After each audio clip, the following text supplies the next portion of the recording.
I've had a few people ask me recently, do I use the SP303 for creating patterns? Well, I have done in the past, but for a few reasons which I'll explain now, I don't tend to use it. So I actually have a pattern here in bank C.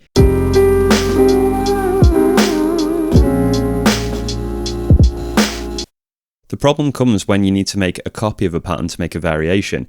You can't actually do that on the SP303. You can on later models, including the SX and the Mark II, but that just makes the pattern making workflow very, very tedious. So you only really have two options. You can either completely rebuild the pattern in order to make a variation, or you can do this weird hack, I believe, where you back up the pattern and then load it into a different slot. Both methods basically very time consuming, very tedious. So there's no point in me spending time doing that on the SP303 when I have more powerful devices that just make pattern sequencing really, really easy to do.